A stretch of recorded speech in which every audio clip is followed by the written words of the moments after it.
बनाती हूँ कि आप उसका ध्यान रखना। अच्छा मेरे क्या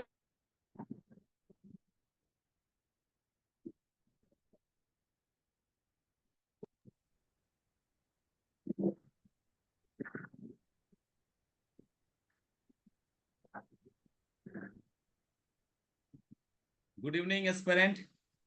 मेरी आवाज क्लियर है? कोई एक कंफर्म कर दीजिए। Good evening sir. Yes sir, good evening. Yes sir, good evening. Clear? Good evening sir. चलिए, ब्रेकिंग न्यूज जो है वो सबको मिल गया है। कल ही मैं आने वाला था क्योंकि बहुत लोग परेशान थे, क्या करें कैसे करें। बहुत सारा मैसेज आया कि अभी जो टारगेट था हमारा अक्टूबर का था, बट अभी आ गया है, अभी क्या कर सकते हैं।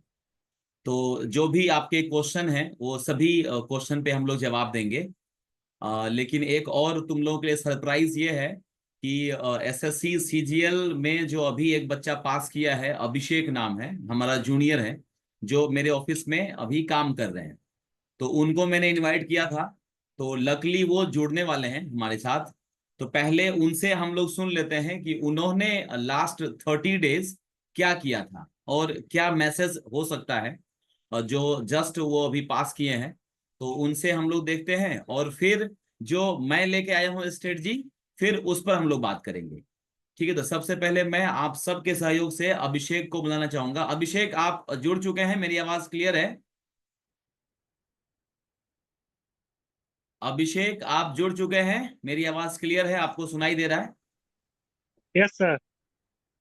हाँ, ये अभिषेक हैं। सब लोग ऑडियो ऑन करके जो है एक बार क्लैप कर दीजिए कि बिजी शेड्यूल से इन्होंने टाइम निकाला है। ठीक है, एक बार क्लैप, जोरदार क्लैप सब लोग कीजिए ऑडियो ऑन करके। ठीक है, चलिए, स्वागत है अभिषेक। Thank you sir. स्वागत है आपका हमारे चैनल पे, आगाज योर जर्नी जो ये चैनल है हमारा। और सबसे बड़ी बात है कि आगाज योर जर्नी को ज्वाइनिंग से पहले से ही अभिषेक जो है फॉलो कर रहा था। मतलब मेरा चैनल फॉलो कर रहा था और अभी हमारे ही ऑफिस में हमारे साथ काम कर रहा है।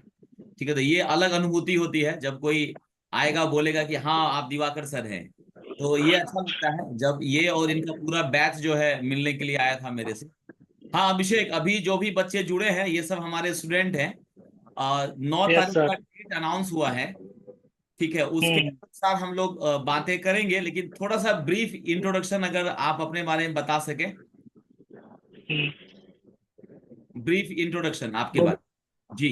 Good evening sir. Good evening sir. Good evening. बताइए। मैं अभिषेक हूँ। मेरा मतलब जैसे ही मैं पहले पढ़ाता था, लेकिन अचानक से मुझे क्या हुआ कि एसएससी का देखा, तो सर से मिला। मैं सर से पहले बात हुआ तो सर ने कुछ गाइडेंस दिया, इसकी वजह से मतलब हेल्प मिला। बाकी सब तो मेहनत सब करते हैं, लेकिन जो मेन चीज होता है गाइडेंस का, सही गाइडेंस अगर आपको मिलेगा तो आप जरूर सक्सेस कर पाएंगे। अभी मैं सीजीएसटी इंस्पेक्टर हूँ, एक थाने सर के साथ ही काम करता हूँ। तो आप लोग मतलब अच्छे लकी हैं कि सर से डायरेक्ट पढ़ने का आप लोग को मौका मिल रहा है। हम लोग तो सिर्फ ऑनलाइन ही पढ़े हैं, लेकिन आप लोग लकी हैं। तो अभी तो आप लोग का डेट अनाउंस हो गया है, 9 सितंबर। तो अभी 1 महीना बचा हुआ है, तो इस 1 महीने में आप लोग जितना यूटिलाइज करना चाहते हैं, कर सकते हैं, उतना करिए। तो इसमें सबसे पहले क्या है कि देखिए, क्वेश्चन ऐसे है कि आप सब कर लेंगे, कोई भी कर लेगा क्वेश्चन, लेकिन सही समय पे जो कर लेगा, सही उसका ट्रिक सही समय पर लग जाए, बस उसी का सिलेक्शन होता है। कई क्वेश्चन ऐसे आते हैं कि कोई कर लेगा, समय मिलेगा तो कोई कर लेगा, लेकिन मेन चीज है इसमें समय का, टाइम मैनेजमेंट का, कितना उचित आप समय उपयोग करते हैं। इसमें बहुत बड़ा रोल ये भी होता है कि आप पहले कौन सा सेक्शन चूज करते हैं पेपर देते, कि रीडिंग पहले टच करते हैं, मैथ्स पहले टच करते हैं, या फिर इंग्लिश टच करते हैं, या फिर जीएस टच करते हैं, और कितना समय किस सेक्शन को देते हैं। ठीक, तो ये भी आपके लिए बहुत ज़्यादा इम्पोर्टेंट है कि आप अ, कितना समय किस सेक्शन को देते हैं। जैसे इंग्लिश सेक्शन हो गया, जीएस हो गया, इसमें आप कम समय दे दीजिए। जीएस में सबसे कम 5 मिनट जीएस के लिए बहुत अच्छा, मोर देन सफिशियंट है 5 मिनट। इंग्लिश के लिए 10 मिनट बहुत है। बाकी आप जितना समय है मैथ को दीजिए, रीडिंग को दीजिए। मैथ और रीडिंग क्या स्कोरिंग बहुत है, तो इसमें आप ज़्यादा समय दीजिए। बाकी अभी आप तो 30 दिन बचा है, तो आप कुछ नया करने की कोशिश मत करिए। सर ने जो नोट्स दिया है वो बहुत मोर देन सफिशियंट है, उसी से पढ़िए, उसको गो थ्रू करते जाइए रोज। तो उस मतलब उससे पढ़ लेंगे तो आपका सिलेक्शन पक्का हो जाएगा। बाकी रैंकिंग के लिए, तो रैंकिंग के लिए कुछ अलग करना पड़ेगा। उसके लिए आपको अपने हिसाब से, अपने मतलब जो एक्सपीरियंस रहा है 3 4 5 महीने में, उससे आपको आइडिया लग गया होगा कि किस टाइप के क्वेश्चन एसएससी में आते हैं। तो कुछ टाइप के क्वेश्चन ऐसे एसएससी में आते हैं जो रिपीटेटिव होते हैं। तो रिपीटेटिव का मतलब उसमें आपको ज्यादा समय नहीं देना है, 10 से 15 सेकेंड बहुत है उन क्वेश्चन के लिए। तो ऐसे क्वेश्चन 10 तो आपको मैथ में मिलेंगे कि जिनमें आप 15 सेकेंड के अंदर आपको देखते ही आंसर ट्रिक कर जाएगा कि ये इसका आंसर होगा। तो ऐसे आप क्वेश्चन को डिवाइड करिए कि 25 क्वेश्चन आएंगे मैथ में, तो उसमें से 10 क्वेश्चन ऐसे होंगे जो मैं 15 सेकेंड 20 सेकेंड में कर लूंगा। बाकी जो 15 क्वेश्चन हुए उसके लिए मैं 17 मिनट रखूंगा, 1 मिनट से ज्यादा। तो ऐसे आप डिवाइड करेंगे मैथ में, रीजनिंग में, तो आपका मतलब 1 घंटा आपको लगेगा कि बहुत ज्यादा है। और ऐसे अगर डिवाइड नहीं करेंगे टाइम मैनेजमेंट का, तो ऐसा लगेगा कि कब 1 घंटा खत्म हो गया हमें पता ही नहीं। तो ये टाइम मैनेजमेंट आपको बहुत मतलब मैनेज करके चलना पड़ेगा। दूसरा बात है प्रेशर हैंडलिंग का। जैसे आप एग्जाम देने जाएंगे, तो जैसे ही पेपर देना स्टार्ट करेंगे, तो वहां से घड़ी 1 घंटे से कम होती चली जाएगी, तो उसका प्रेशर एक अलग माइंड पर रहता है। तो देखिए, टीचर तो सब पढ़ा देंगे सारे, मतलब पढ़ाते तो सब है, लेकिन ये प्रेशर हैंडलिंग वही बताएगा जो एसएससी निकाल चुका है, जैसे सर है हमारे। तो ये सर से पढ़ने का फायदा ये है कि सर आपको बताएंगे कैसे प्रेशर को मैनेज करना है। जब एग्जाम देने आप जाएंगे तो कैसे उस प्रेशर को हैंडल कर सकते हैं। तो ये सर आपको अच्छे तरीके से बताएंगे। बाकी आप प्रैक्टिस रोज करते रहिए, टेस्ट सीरीज देते रहिए। टेस्ट सीरीज में कम नंबर आए, घबराने की बात नहीं है।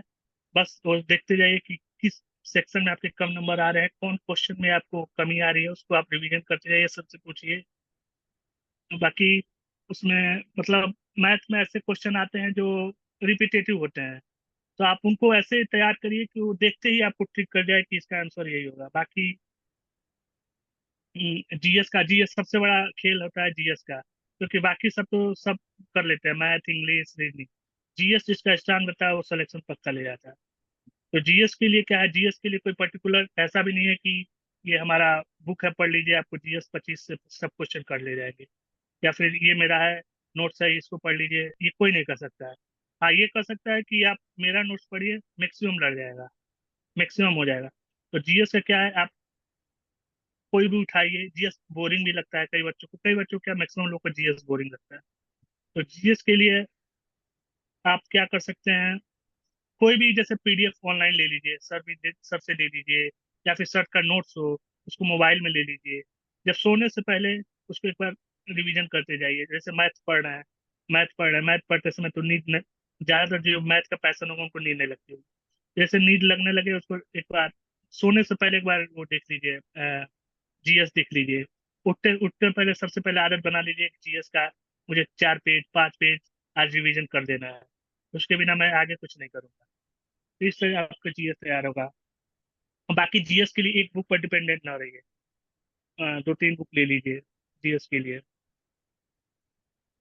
और GS, और ये खास तौर पर ये देखिए कि पिछले 2-3 साल में पैटर्न क्या है GS के। हेलो। जी जी, आ रही है आवाज अभिषेक। GS में ये भी देखते चलिए कि पिछले 2-3 साल में पैटर्न क्या पूछ रहा है।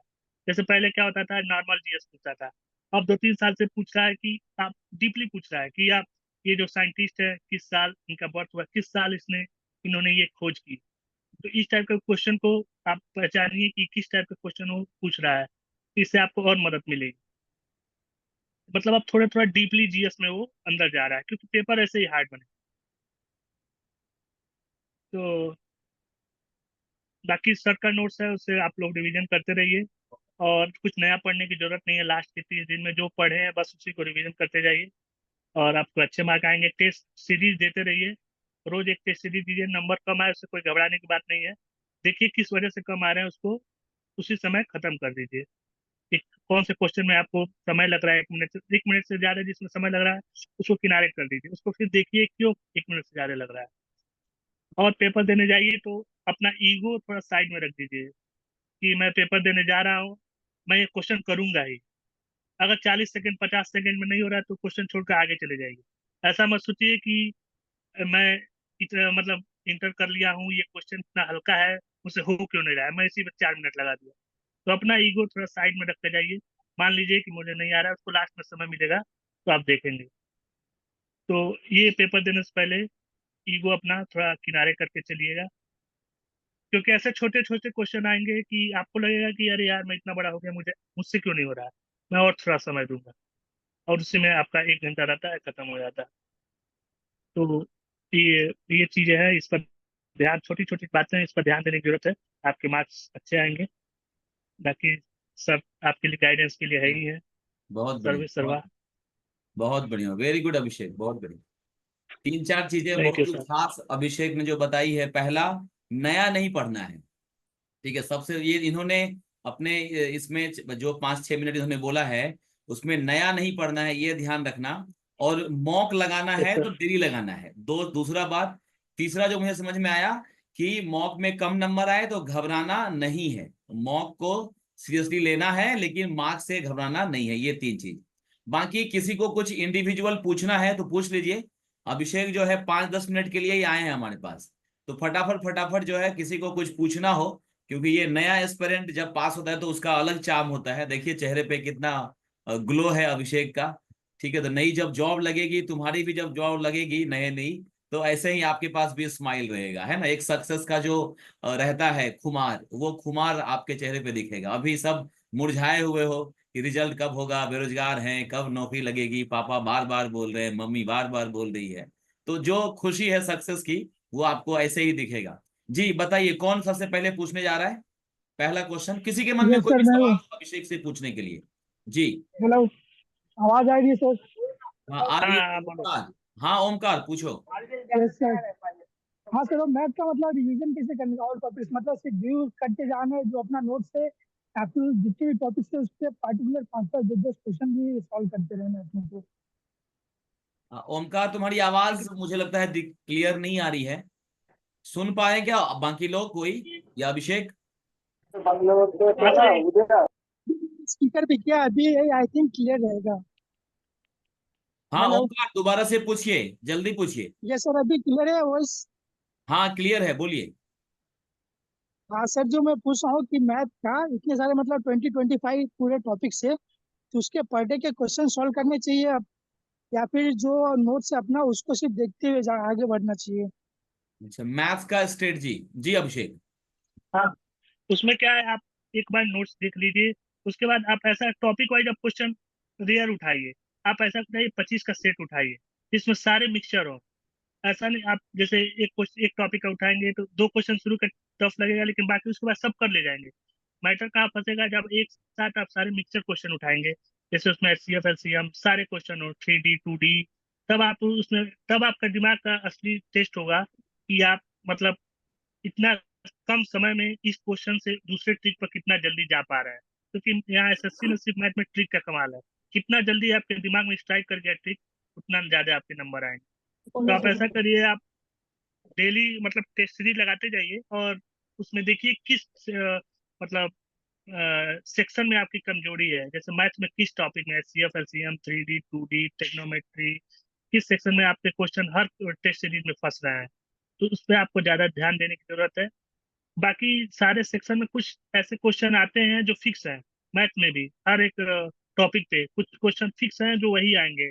जैसे एक दो क्वेश्चन मैं बता दे रहा हूँ, ये बेल बेल का है कि एक 5 मिनट में बजता है, एक 10 मिनट में बजता है, एक 15 मिनट में, तो चारों तीनों बेल फिर नेक्स्ट राउंड में कब बजेंगे। ये क्वेश्चन मतलब एसएससी का फेवरेट क्वेश्चन है। एचसीएफ एलसीएम भी फेवरेट क्वेश्चन है। और मैं, अगर आप लोग कहेंगे तो मैं सर को बता दूंगा, सर को भी पता ही होगा, पढ़ाते हैं। तो ऐसे कुछ 30 क्वेश्चन 35 क्वेश्चन हैं जो मतलब रिपीटेटिव, मैक्सिमम रिपीटेटिव है। आप उनको तो आप उसमें से 30-35 में से आए तो आपको ये ना लगे कि आप उसमें 20-30 सेकंड दे रहे हैं, उसके लिए 15 सेकंड 10 सेकंड बहुत है। जी नेक्स्ट। तो आप यस नेक्स्ट। सर। क्वेश्चन आप रिकॉग्नाइज सर करना आप सीखें। हाँ हाँ बताइए। हेलो। अंजलि पूछो, अंजलि। हाँ सर। हेलो। हाँ पूछिए, आ रही है हाँ आवाज। सर मुझे ये पूछना था कि जैसे आपने स्टार्टिंग में मेंशन किया कि अभी एग्जाम पास में आ गया है, तो फिर जब अभी लास्ट के 30 डेज का स्ट्रैटेजी है, आपने पढ़ना कब बंद किया था और आपका रिवीजन का स्ट्रैटेजी क्या था जिसके हिसाब से आपको ज्यादा रिकॉल हो पाया एग्जाम में? देखिए, रिवीजन का क्या है कि पहले तो मैं डेली एक टेस्ट सीरीज देता था। उसके बाद कई मतलब बुक भी आते हैं जो टेस्ट के फॉर्म में रहते हैं, उनको डेली एक बार लगाता था। पूरा 10 10 सेट रहते थे उसमें, डेली 10 10 सेट लगाएंगे, आपको याद हो जाएगा। क्वेश्चन उस तरह से याद हो जाएंगे डेली जब आप प्रैक्टिस करेंगे। फिर उसमें देखेंगे किसमें आपको ज्यादा समय लग रहा है। तो ऐसे आप डेली प्रैक्टिस करिए। मैं सिर्फ प्रैक्टिस का है। और रिवीजन करने का जहाँ तक बात है, तो आप करंट अफेयर अब चालू कर दीजिए पढ़ना। करंट अफेयर लास्ट के 1 महीने में ही पढ़ा जाता है, उससे पहले आप भूल जाएंगे। और जीएस का क्या है, जीएस का ये खेल है कि जहां से आपको पीडीएफ मिल जाए, इंटरनेट से कहीं से भी, एक तो 2 पेज का पीडीएफ मिल जाए, आप ट्रेन में हैं कहीं भी हैं, खड़े हैं, उसको एक बार गो थ्रू कर लीजिए, कहीं से स्ट्राइक हो जाएगा। जैसे आजकल तो बच्चे ज्यादा मोबाइल यूज कर रहे हैं, इंस्टाग्राम, तो आप इंस्टाग्राम में 1-2 बार पढ़ाई एसएससी के क्वेश्चन सर्च कर देंगे तो उसमें सिर्फ एसएससी के आएंगे। तो ये भी इंस्टाग्राम का भी सही यूज करने का एक तरीका है कि आप जो चीज देखते हैं इंस्टाग्राम में, आप देखते हैं जो चीज देखेंगे वही गो थ्रू होता रहता है। तो आप 2-3 बार अगर एसएससी के कोई टॉपिक का सर्च कर देंगे तो उसी के क्वेश्चन आते रहेंगे जो शॉर्ट्स होते हैं। तो शॉर्ट्स बहुत फायदेमंद होते हैं। जी। जी संदीप, आप पूछिए। संदीप यादव, जिनको भी पूछना है हैंड रेज करिए, मैं नाम बोलूंगा तो उसमें दिक्कत नहीं आएगी। जी संदीप यादव पूछिए। संदीप यादव, आप क्वेश्चन पूछिए। हाँ पूछ रहा हूँ। हेलो। हाँ बोलिए। हाँ हेलो। हाँ सर, जैसा मैं पूछ रहा हूँ कि सीजीएल का सिलेबस बड़ा है, तो ऐसा कुछ नहीं कि हमने कुछ चीजें 1-2 साल पहले पढ़ी हैं, रीजनिंग में, मैथमेटिक्स में, हम्म। उसको ऐसा नहीं है कि वापस अपडेट कर कर पढ़ना है। वो वही रहेगा, पैटर्न वही रहेगा। ऐसा नहीं कि कुछ उसमें नया, कुछ नई जो टाइप्स आती है वो जरूरी नहीं है पढ़ना ना। नहीं देखिए, सीरियल का पैटर्न क्या है कि उसमें 25 से मतलब 80% क्वेश्चन ऐसे आते हैं जो आप पहले से आते रह रहे हैं। 2 से 3 अच्छा। क्वेश्चन नए जोड़ते हैं, नए से 2-3 क्वेश्चन नए जोड़ते हैं जिनमें थोड़ा दिमाग लगेगा, थोड़ा मतलब आप हट के जो उसका पिछले साल से शेड्यूल चलता आ रहा है उससे हट के 2-3 क्वेश्चन पूछेगा। तो उसी के लिए वो भी क्वेश्चन किस में होते हैं, 3D में होते हैं। 3D आप अच्छे से कवर करके जाइए। 2D इसमें से अगर जैसे मान लीजिए 3D आपने कवर नहीं किया, सपोज कर लीजिए आपके पास बहुत लेंदी समय है, प्रोबेबिलिटी आपको कवर नहीं किए, 3D नहीं आ रहा है समझ, कोई टेंशन की बात नहीं है। 3D प्रोबेबिलिटी एक रेयरली एक क्वेश्चन पूछेगा, 3D रेयरली एक क्वेश्चन पूछेगा, लेकिन उसके लिए आप पूरा मैथ अपना खराब करके ना जाए।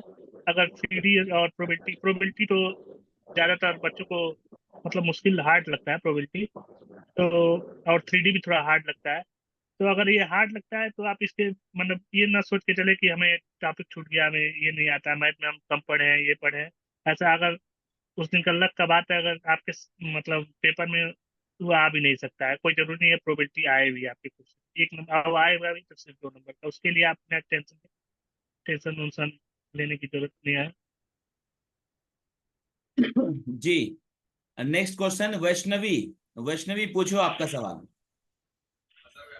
यस सर, मेरा सवाल ये है कि टीयर 1 और टीयर 2 में कोई डिफरेंस है, मेजर माइनर, और आपका स्कोर क्या था दोनों में? हेलो। जी अभिषेक, इनका क्वेश्चन है कि टीयर 1 टीयर 2 में जो हाँ नेचर ऑफ क्वेश्चन है उसमें क्या डिफरेंस है, मतलब मैथ का लेवल कैसा है, रीजनिंग का लेवल ऐसा। हाँ, लेवल तो सर इंक्रीज कर जाता है। हाँ, लेवल प्री का कम रहता है वैष्णवी, हाँ हाँ, प्री का कम मेंस रहता का है। टफ रहता है। और हाँ, मेंस का टफ रहता है, थोड़ा टाइम मैनेजमेंट। प्री का इजी इसलिए भी, प्री का हार्ड इसलिए क्वेश्चन इजी रहता है, लेकिन हार्ड इसलिए लगता है क्योंकि 1 घंटा समय कम रहता है, हम्म। और उस इसके मुकाबले मेंस में थोड़ा ज्यादा समय मिलता है। इस हिसाब से क्वेश्चन भी ज्यादा टफ। जीएस में आपको बिल्कुल पता चलेगा कि प्री का लेवल क्या है, मेंस का लेवल क्या है। बिल्कुल। मैथ्स मैथ्स में तो उतना नहीं पता चलेगा, लेकिन जीएस में आपको पता चलेगा। जी, आपके नंबर कितने थे वैष्णवी, ये भी जानना चाह रही है। मेरे सर प्री में 161 थे। 161 प्री में थे, और हाँ, मेंस में और 390 में से 331। मेंस में 331 था।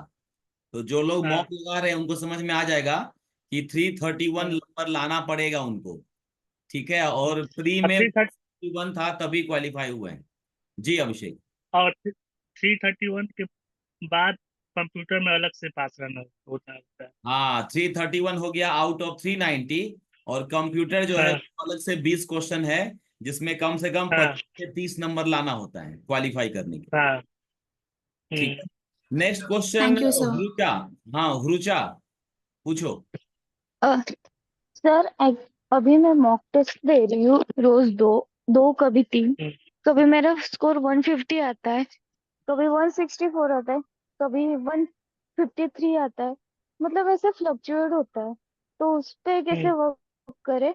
आज मेरा स्कोर 167 था, और करंट अफेयर कैसे करें?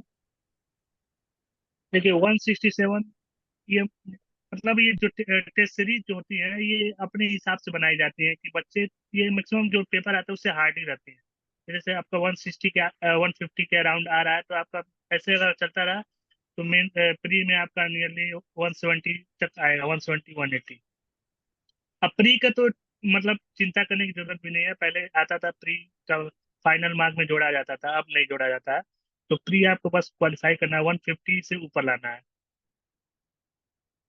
तो अगर आपका टेस्ट सीरीज में 150 के अराउंड आ रहा है तो मान लीजिए अगर आप पेपर देने जाएंगे तो 170 के अराउंड आएगा। और दूसरा क्वेश्चन क्या था? करंट अफेयर्स कैसे प्रिपेयर करें? हाँ, करंट अफेयर, देखो करंट अफेयर इतना वास्ट है कि आपको ऐसे नोट्स बनाकर प्रिपेयर करने पड़ेंगे। जैसे करंट अफेयर में मेनली जो एसएससी का फोकस होता है महिलाओं पर रहता है, तो आप ऐसे क्वेश्चन मतलब देखिए जो वर्ड में महिलाओं के बारे में नया हुआ है। जैसे मान लीजिए किसी देश की पीएम पहली बार महिला बनी, उस क्वेश्चन पर ज्यादा ध्यान दीजिए।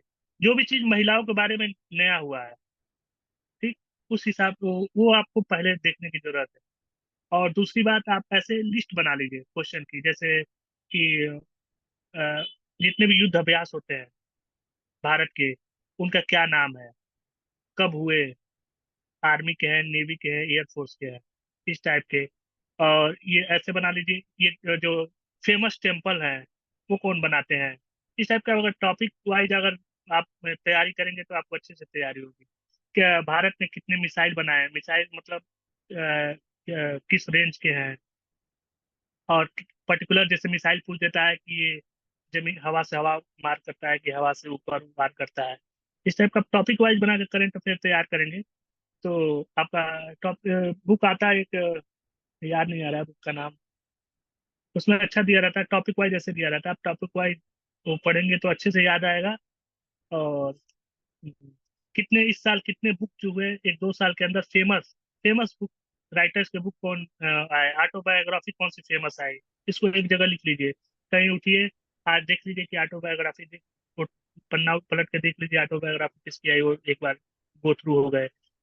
जैसे पॉइंट वाइज बनाकर करंट अफेयर बनाकर याद करेंगे लिखेंगे तो आपको उसमें ज्यादा स्कोर होता है। बिल्कुल। चलिए नेक्स्ट क्वेश्चन किसी को पूछना है, क्योंकि अभी हैंड रेज किसी का नहीं हुआ है, इसका मतलब क्वेश्चन खत्म हो गया है सबका। नहीं सर। जो पूछ लिया है वो नहीं पूछेगा, ओमकार का क्वेश्चन हेलो कभी खत्म नहीं होता है। हाँ सर, एक सोनू और बोलिए। जी सोनू। सर, एक और डाउट है। नहीं रुको रुको, पहले जो फर्स्ट टाइम है उनको पूछते हैं। हाँ सोनू। ओके। सर मुझे ना अभिषेक सर का पूछना है, उनका कौन सा अटेम्प्ट था ये, और उनको कैसा गया था एग्जाम, टियर 2 और टियर 1 दोनों। एग्जाम तो अच्छा देखो गया मेरा होगा तो ना।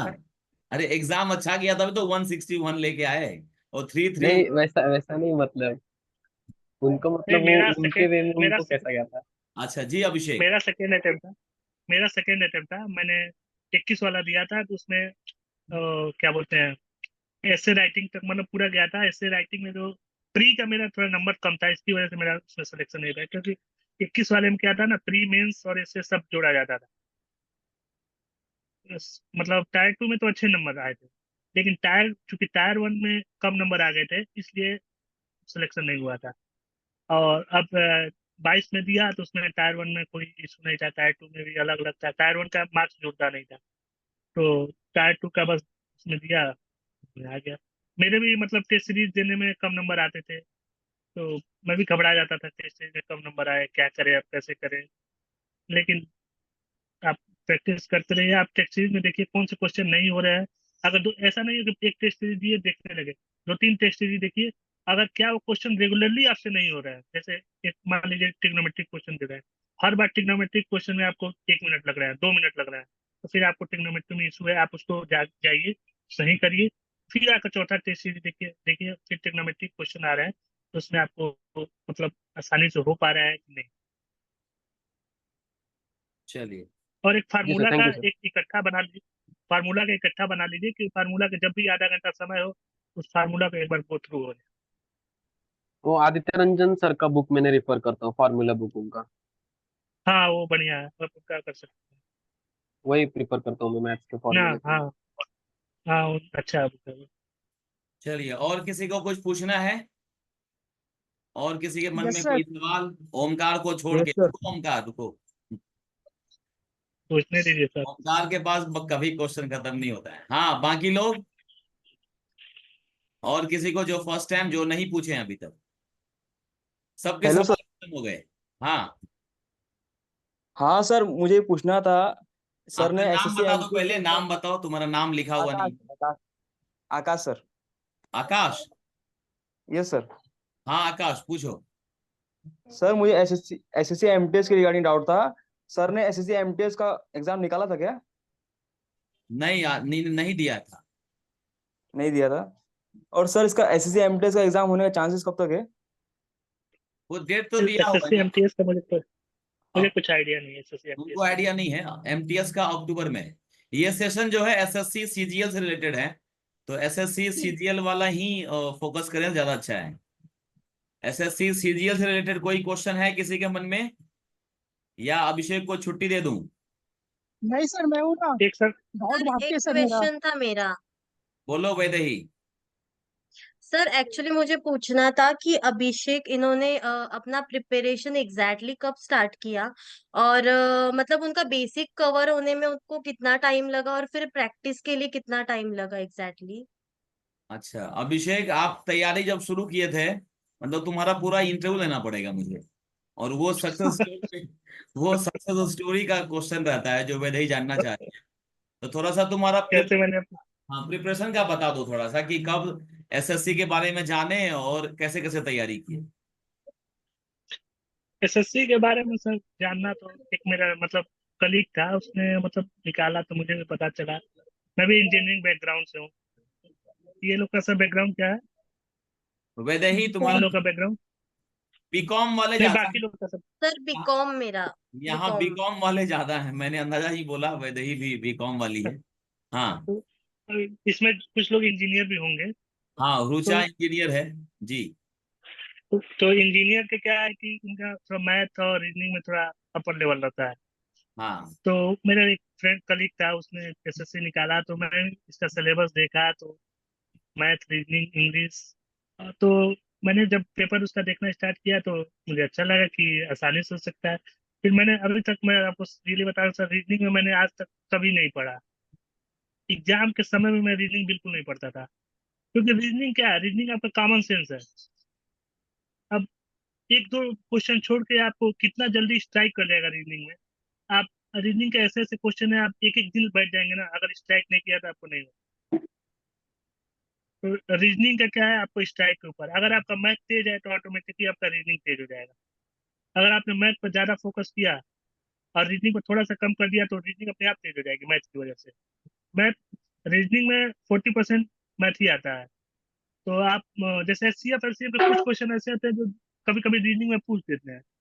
तो अगर आपका मैथ तेज है तो रीजनिंग ऑटोमेटिक तेज हो जाएगी। तो मैंने देखा मैथ रीजनिंग तो हो जाएगा, बस जीएस पे फोकस करना है, इंग्लिश जीएस पे। तो यूपीएससी की भी तैयारी उसी साथ स्टार्टिंग कर दिया था, तो जीएस, सॉरी, तो जीएस स्टार्ट हुआ। जीएस का क्या मेरा था कि मैं थोड़ा मोबाइल यूजर ज्यादा हूँ, तो जितना भी पीडीएफ मिलता था सारा पीडीएफ लेकर एक बार गो थ्रू तो हो ही लेता था। और क्या करता था, रैंडम कहीं से क्वेश्चन उठा लेता था जीएस का, और अपने आप को देखता था कि मैं क्वेश्चन कर पा रहा हूँ कि नहीं। अगर क्वेश्चन कर लेता था तो लगता था कि जैसे मैंने कोई टॉपिक हिस्ट्री का पढ़ा, जैसे मान लीजिए मॉडर्न हिस्ट्री पढ़ा, गांधी जी के बारे में कुछ भी, उनके जो भी उनका गो थ्रू हुआ है, कैसे उन्होंने अफ्रीका से इंडिया आए और इंडिपेंडेंस तक, तो मैंने उनका पूरा पढ़ लिया। फिर मैं गया रैंडम कहीं से क्वेश्चन, मतलब क्वेश्चन सेट उठाया और देखा मैं 10 क्वेश्चन में से कितने कर ले रहा हूँ। 10 में से 6 7, 10 तो 10 कोई नहीं कर पाएगा। 10 में से 6 7 कर ले रहा हूँ, यानी मैं ठीक से पढ़ा हूँ, मुझे याद है, और मैं अच्छे से एग्जाम दे सकता हूँ। ऐसे टॉपिक वाइज मैं कवर करके रैंडम क्वेश्चन उठा के गूगल से देखता था, अपने आप को टेस्ट करता रहता था कि हो पा रहा है कि नहीं मुझसे। Okay, very good. चलिए, और किसी को कुछ पूछना है? प्रियंका पाटिल, कुछ नहीं पूछ रही हो तुम? सुप्रिया भी नहीं पूछ हेलो। रही? नहीं सर। हाँ प्रियंका। सर कुछ नहीं पूछना। कुछ नहीं पूछना, ठीक है। हेलो फिर सर। सेशन हम लोग जो है यहीं पर एंड करेंगे जी। ओमकार का प्रश्न ले लेते हैं, नहीं तो ओमकार नाराज हो जाएगा। जी सर ओमकार। एक और यस डाउट। सर। हाँ अभिषेक सर, आप आपका मार्क्स जब 100 और 110 के आसपास आ रहा था, तो आपने मतलब कैसा क्या किया था? अच्छा, कल मतलब तो प्रीवियस टेस्ट सीरीज। स्कोर में आवाज आ रही अगर क्या सर? अभिषेक, स्कोर में अभिषेक अगर किसी का 100 और 110 के आसपास आ रहा है और 30 डेज उसके पास समय है, एक दिन तो आज गया, 9 तारीख चला गया, अब 29 डेज है। अगर 9 तारीख यस सर। तो इस 29 डेज में क्या स्ट्रेटजी बनाए कि 100 और 110 से हम 160 क्रॉस करें? पहले तो देखिए, करेक्ट। आप आइडेंटिफाई करिए किस सेक्शन में कम नंबर आ रहा है, इंग्लिश, जीएस, मैथ्स और रीजनिंग।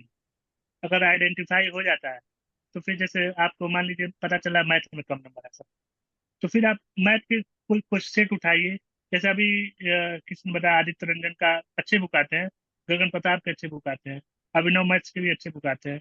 सर भी आपको प्रोवाइड कराए होंगे क्वेश्चन। आप उनका उस टॉपिक से मैथ के क्वेश्चन पर जाइए और देखिए कि आप उस क्वेश्चन में कहाँ कमी, पहले तो फार्मूला पूरा पढ़िए, उसके बाद देखिए क्वेश्चन लगाइए, अगर कुछ क्वेश्चन में कमी आ रही है उसको फिर गो थ्रू जाइए, सबसे पूछिए, अगर फिर उससे आपको मैथ में नंबर बढ़ेगा। रीजनिंग में अगर रीजनिंग में कम नंबर आ रहे हैं तो रीजनिंग के क्वेश्चन उठाइए, उसको सॉल्व करिए, उस पर थोड़ा ज्यादा समझ लीजिए बाकियों से, बाकी पे अगर 1-1 घंटा दे रहे हैं तो उस पर 2 घंटा दीजिए। तो रीजनिंग का प्रैक्टिस करिए। इंग्लिश का क्या है, इंग्लिश में आप ब्लैक बुक ले लीजिए, सर ने बताया होगा, ब्लैक बुक खरीद लीजिए। ब्लैक बुक में आपको फिक्स है antonym, synonyms, one word substitution, proverb, जितना भी है सब उसमें उसी से आता है। और जो बाकी रहा इरर का, तो इरर के लिए प्रैक्टिस चाहिए आपको। कितना आपका प्रीपोजिशन ठीक है, मेनली प्रीपोजिशन से ही पूछता है, तो कितना आपका प्रीपोजिशन ठीक है उसके हिसाब से आप इंग्लिश सही कर सकते हैं।